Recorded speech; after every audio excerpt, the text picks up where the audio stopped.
Pertamanya, saya ucap terima kasih atas peluang berada di pentas untuk membawa unjuran supaya pengerusi SPR, timbalan pengerusi SPR, setiausaha SPR dan 5 orang ahli SPR supaya meletakkan jawatan. Setuju atau tidak? 2008 SPR kata nak guna dakwah kekal. 2008, 5 tahun lalu. Di saat akhir, dakwah itu dicurah ke longkang kerana dikatakan ada unsur-unsur penipuan dan sabotaj. Tak apa. Apabila bersih mengemukakan salah satu daripada cadangan, iaitu menggunakan dakwah bersih, maka apabila select komiti parlimen ditubuhkan, antara cadangan pertama yang dipersetujui oleh Barisan Nasional dan dilaksana dan diluluskan oleh SPR ialah penggunaan dakwah kekal. Artinya mereka ada masa 5 tahun lebih berbicara, bersedia, berlatih menggunakan dakwah kekal.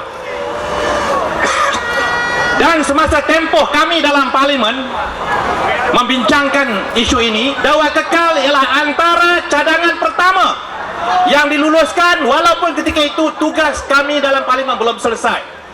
Artinya apa, tuan-tuan? Tak ada sebab, tak ada alasan kenapa SPR tak boleh selesaikan masalah dakwah kekal.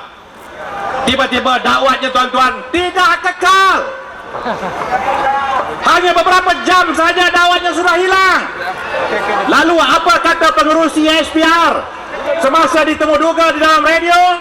Dia kata, kita dapat maklumat dakwah yang dicalit ke jari. Ini maklumat daripada Kementerian Kesihatan. Dakwah sedikit yang dicalit ke jari boleh menyebabkan kanser, tuan-tuan. Jangan main-main dengan dakwah pen, tuan-tuan. Kanser. Yang keduanya, Kementerian Kesihatan kata dakwah yang dicalit ke jari boleh menyebabkan sakit buah pinggang, tuan-tuan.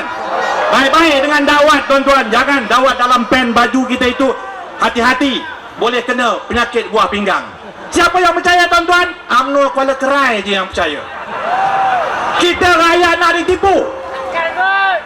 Ini ialah penipuan, suatu kegagalan, satu-satunya kegagalan, and the one and only failure. Kalaupun tak ada failure yang lain yang boleh menyebabkan SPR kena sanction, kena keluar, kena berhenti. Setuju atau tidak? Tak payah cerita yang lain. Dakwah kekal ini mereka gagal. Tuan-tuan, saya dimaklumkan ada 3 pegawai di SPR yang terlibat dalam isu dakwah kekal. 3 orang ini, tuan-tuan. Ini saya rasa cobaan untuk mengelakkan daripada yang lain dituduh. Maka mereka cari kambing hitam 3 orang sahaja. Dan antara 3 orang ini, mereka memutuskan bahawa dakwah yang digunakan hanya mengandungi 1% silver nitrate berbanding dengan cadangan asal, dan yang betul kekal 4% silver nitrate. Inilah penipuannya, tuan-tuan. Bukan sekadar ditipu harga mungkin, kandungan ditipu, dan fakta perubatannya pun kita ditipu. Oleh yang demikian, tak ada alasan Tan Sri Aziz Yusof mesti letak jawatan. Setuju? Kalau kita petition, tuan-tuan, ini sahaja pun menggambarkan kegagalan SPR. Lalu akhirnya dia merayu kepada kita. Dia kata, antara perkara yang sangat mengecewakan dalam hidup saya ialah isu dakwah kekal. Oh, dia buat muka kesian, tuan-tuan. Dia buat muka kesian. Lalu kita kata, okeylah, since you admitted, maka kita maafkan. Boleh maaf atau tidak, tuan-tuan? Election kita telah ditipu. Tak ada maaf bagimu, Tan Sri Aziz, dan semua pegawai SPR mesti letak jawatan. Setuju? Rakan-rakan yang lain akan bercakap mengenai kebebasan media, kerajaan campuran ataupun kerajaan sementara, yang semuanya, tuan-tuan, menggambarkan kegagalan SPR. Jadi mereka tak boleh bertahan, tak boleh mempertahankan diri. Dan insyaAllah kita dimaklumkan sudah ada bayang-bayang beberapa himpunan kita yang lepas Black 505 ini hampir menghasilkan sesuatu keputusan.